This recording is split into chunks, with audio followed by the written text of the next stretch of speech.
Καλημέρα και από μένα.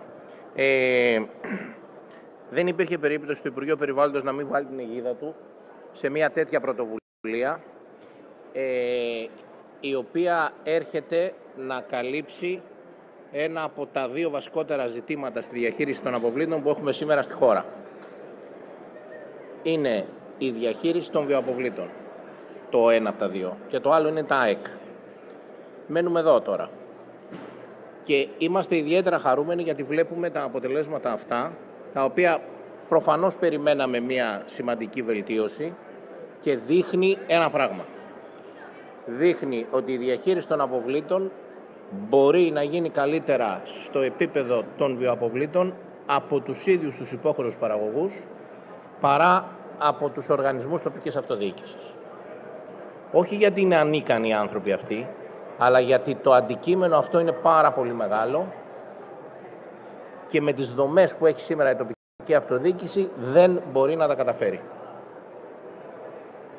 Συνεπώς, αυτός είναι και ο λόγος που ήδη έχει ανατεθεί σχετική μελέτη από την πλευρά του Υπουργείου Περιβάλλοντος να πάμε σε ένα σύστημα υπόχρεων παραγωγών για τα χορέκα σε ό,τι αφορά τη διαχείριση των βιοαποβλήτων.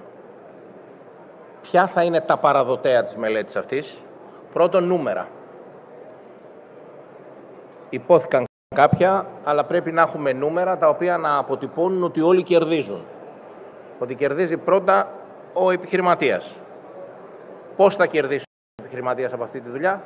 Πληρώνοντας για τη διαχείριση των βιοαποβλήτων λιγότερα από ό,τι θα πλήρωνε με το απαρχαιωμένο σύστημα των τετραγωνικών μέτρων ανά σπίτι, ανά επιφάνεια. Άρα ο επιχειρηματίας πρέπει να κερδίζει. Πρέπει να κερδίζει το περιβάλλον πρώτα και πάνω απ' όλα. Και αυτό θα φανεί μέσα από μια σημαντική αύξηση του ρεύματος αυτού από την εκτροπή του από την ταφή. Πρέπει να κερδίζουν οι δήμοι, διότι θα απαλλαγούν από τη διαχείριση ενός πράγματος που σήμερα δεν μπορεί να το κάνουν και θα χρειαστούν σημαντικές επενδύσεις και σε προσωπικό και σε εξοπλισμό για να το κάνουν. Άρα λοιπόν το παραδοτέο θα είναι πρώτον το οικονομικό και περιβαλλοντικό αποτύπωμα αυτής της πρωτοβουλίας. Δεύτερο παραδοτέο θα είναι ένα σχέδιο κοινής υπουργικής απόφασης για το πώς το σύστημα αυτό, το πώς οι υπόχρεοι παραγωγοί θα ετοιμαστούν για να καταθέσουν ένα ενιαίο σύστημα. Έτσι. Και το τρίτο παραδοτέο θα είναι ενδεχόμενες θεσμικές αλλαγές στο υφιστάμενο πλαίσιο. Είναι προφανές ότι αυτό, για να μπορέσει να κουμπώσει και να δουλέψει, θα πρέπει να συνδέεται με το πληρώνω όσο πετάω. Υπάρχει σχετική πρόβλεψη στην νομοθεσία, η οποία όμως δεν έχει περπατήσει τόσο όσο θα θέλαμε. Υπάρχουν σκέψεις και δεν είμαστε μακριά από το να δώσουμε κίνητρα στους Δήμους να εφαρμόσουν το πληρώνω όσο πετάω, ειδικά σε αυτό το ρεύμα. Κλείνοντας, θέλω να πω και μια τελευταία πρωτοβουλία γύρω από το ρεύμα αυτό.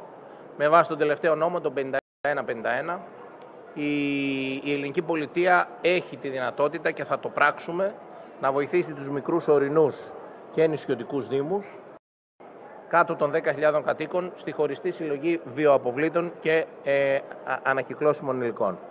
Θα είναι μια περαιτέρω βοήθεια, ώστε αυτοί οι δήμοι που εκ των πραγμάτων δυσκολεύονται σε μικρότερες περιοχές να ανταπεξέλθουν, να μπουν και αυτοί σε μια τροχιά σοβαρής εκτροπής από την ταφή αυτού του ρεύματος. Με αυτές λοιπόν τις σκέψεις, νομίζω ότι πατάμε σταθερά. Η πλατφόρμα αυτή μπορεί να χρησιμοποιηθεί από το σύστημα αύριο. Είναι κάτι έτοιμο. Δεν χρειάζεται να φτιάξουμε κάτι καινούριο. Είναι κάτι έτοιμο.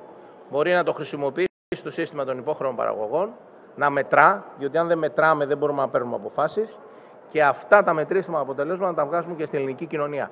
Διότι στο τέλος της ημέρας ο πολίτης είναι αυτός ο οποίος πρέπει να είναι συμμέτοχος, διότι όσο σοβαρή δουλειά να κάνει ένας επιχειρηματίας, είτε σε ένα κατάστημα εστίασης, είτε σε ένα ξενοδοχείο, οφείλει και ο καταναλωτής και ο πολίτης, όπου επισκέπτεται αυτά τα μέρη, να βοηθάει και κυρίως να μπολιαστεί για να το κάνουμε στο δεύτερο επίπεδο, επίπεδο που είναι στις οικίες, όπου εκεί αναγκαστικά η ευθύνη θα πέσει στους Δήμους. Γι' αυτό θέλουμε να τους απαλλάξουμε από το κομμάτι των χορέκα, προκειμένου να ασχοληθούν αποκλειστικά και μόνο σε αυτό.